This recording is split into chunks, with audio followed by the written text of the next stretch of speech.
বাবা আমার বোনদের বড় হওয়ার ওই সময়টাতে ছিল না। আমার বাবার কাছে তো আমি একটা খেলনার মতো ছিল। আম্মা দেখতে 90% শবনম।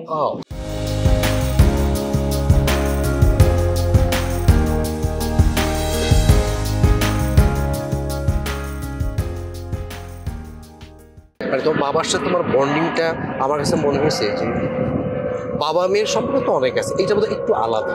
আলাদাটা ঠিক কোন জায়গায়, এটা যদি একটু বলো। আলাদাটা বলতে ভাইয়া সব মেয়েরাই বাবাকে খুব ভালোবাসে বা বাবারাই মেয়েদেরকে ভালোবাসে। স্পেশালি বলবো ছেলেদেরকে হয়তো যেরকম শাসন করে মেয়েদেরকে এতটা শাসন করে না, কিন্তু আমার ক্ষেত্রে ব্যাপারটা একটু ভিন্ন ছিল। কারণ আমার বাবা সরকারি কর্মকর্তা ছিলেন, তো আমার বাবা মার অনেক আর্লি এজে বিয়ে হয়।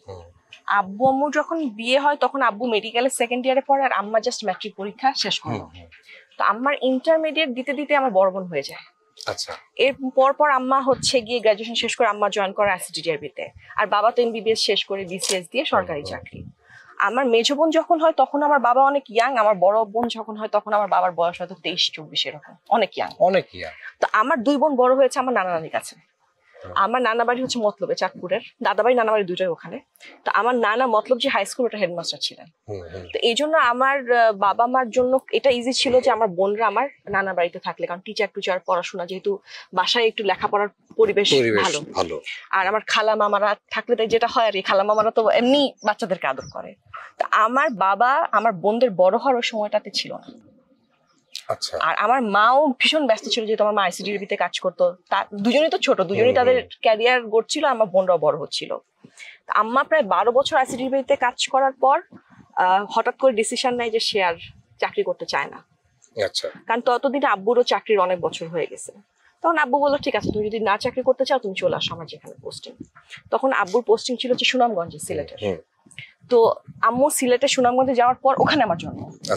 মানে আব্বুর সুনামগঞ্জে পোস্টিং। বাবার বাড়ি হচ্ছে চাঁদপুরে, নানা বাড়ি দাদা বাড়ি দুটাই চাঁদপুরে, আর তোমার জন্ম হচ্ছে সুনামগঞ্জে। হ্যাঁ। তো ওই আব্বু এই প্রথম একটা বাচ্চা চোখের সামনে হচ্ছে, বড় হওয়ার যে প্রসেসটা, সেটার সাথে আব্বু প্রথমবারের মতো মানে দেখে আর কি চোখে। মানে আমার দাদি কথাটা সবসময় বলে যে আমার জন্মের পর আমার বাবা কি করবে এক্সাইটমেন্টে বুঝতেছে না যে কি করা যায়। আব্বু ওই সময় হচ্ছে আব্বু অপারেশন থিয়েটারে ছিল, সার্জারি করতেছিল। আব্বু নাকি বের হয়ে তার বাইকটা নিয়ে পুরো হাসপাতালে যে বাউন্ডারিটাতে 3বার রাউন্ড দিছে। সে বুঝতেছে না খুশিটা সে কিভাবে মানে সেলিব্রেট করবে এই জিনিসটা। তো আমার ডাক নাম হচ্ছে তৃপ্তি। বসুন্ধরা টিস্যু, অশুদ্ধতার বিরুদ্ধে এক বিন্দুও ছাড় নয়। তো আমার ডাক নামটা তৃপ্তি আসছে কোত্থেকে, আমার নানিকে যখন ফোন দিয়ে জানানো হলো যে এরকম আমাদের আরেকটা মেয়ে হয়েছে, মানে 3 মেয়ে, তখন আমার নানি বলছে যাক আমার জামাইয়ের এবার তৃপ্তি হলো, 3 মেয়ে। ওইখান থেকে আমার নাম হয়েছে হচ্ছে তৃপ্তি। আচ্ছা, বাসায় কি সবাই তৃপ্তি ডাকে? বাসায় তৃপ্তি ডাকে হয় কি, বাসায় তিতি ডাকে। তিতির এটা একটা মজার ব্যাপার হচ্ছে, আমার বড় ভাগ্নিটা যখন একদম বাচ্চা তখন ও তৃপ্তি উচ্চারণ করতে পারতো না, ও তিথি ডাকতো। ও তিথি ডাকতে ডাকতে আমার ভাগনা ভাগ্নি গুলো তিথি ডাকা শুরু করলো। এরপর আমার কাজিন হলো ছোট দুইটা, ওরাও তিথি ডাকলো। এখন নামটাই কেমন তিথি হয়ে গেল, তৃপ্তি ডাকে কম। আর তোমার নাম আমি একটা জিনিস খেয়াল করলাম, শবনম ফারিয়া। ফারিয়া কিন্তু বাংলাদেশ খুব কমন একটা নাম। শবনম আমাদের খুব কিংবদন্তি একজন অভিনেত্রী, ওনার নাম থেকে কিন্তু আমার নাম আসছে। ওনার নাম থেকে বেসিক্যালি যে আঙ্কেল ওনার ভক্ত ছিল। হ্যাঁ, মানে ওনার ভক্ত ছিল। আমার আম্মা দেখতে 90% শবনম যে অভিনেত্রী ওনার মতো। তো আম্মা যখন ইয়াং ছিল সবাই আম্মাকে নায়িকা শবনম ডাকতো এলাকায়।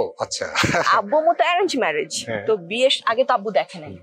তো কাবিনের পর যখন আব্বু আবার সিলেটে চলে যায় তখন সবাই জিজ্ঞেস এই তুমি কি তোমার বউ দেখছো যার আম্মাকে আগে থেকে চিনে? আব্বু বলে কি না, বলো তো দেখতে পুরো নায়িকা শবনমের মতো। আব্বু বলে আচ্ছা আমি তো বউ ঠিক মতো দেখতে পারি না, কারণ এক কাবিনের পর দিনই আব্বু চলে যায়। আমাদের 3 বোনের নামের মধ্যে কিন্তু শবনম আছে, নাজিবা শবনম, সানিয়া শবনম, ফারিয়া শবনম। আচ্ছা, মানে আমি যেটা বুঝলাম তোমার বাবার তোমার মায়ের প্রতি এত ভালোবাসা। হ্যাঁ, এবং আমরা 3 বোন দেখতে আম্মার মতো, মানে 19-20 একটু পার্থক্য, বাট আম্মু মানে আমাদেরকে দেখলে, আমার মাকে দেখলে বুঝবেন যে এই মহিলার প্রোডাকশন।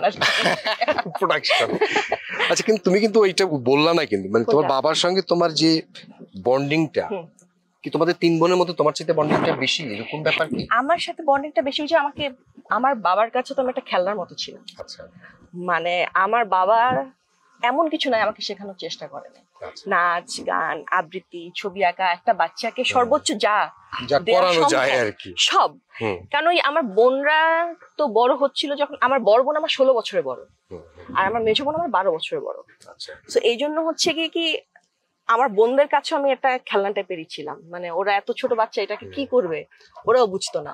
আমি যেটা জানলাম যে তোমার মেজো বোন বা বড় বোন বোধহয় তোমাকে অনেকটা তোমার মায়ের মতো করেই তোমাকে বড় করছে। না আমি আসলে ওদেরকে পাইনি তখন, তাহলে মানে আমার 2 বোন নানু বাসায় থাকতো। আচ্ছা। আমার বয়স যখন 3 বছর তখন 3.5 বছর তখন আমার বড় বোনের বিয়ে হয়ে যায়।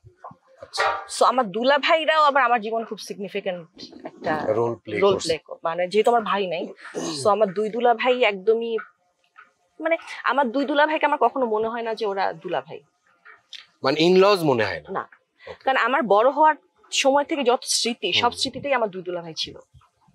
সো এই জন্য আমি কখনো ফিল করি না যে ওনারা হয়তো আমার বোনের সাথে বিয়ের থ্রুতে আমার ফ্যামিলিতে আসছে, এটা আমি আমার কখনো মনে হয় না।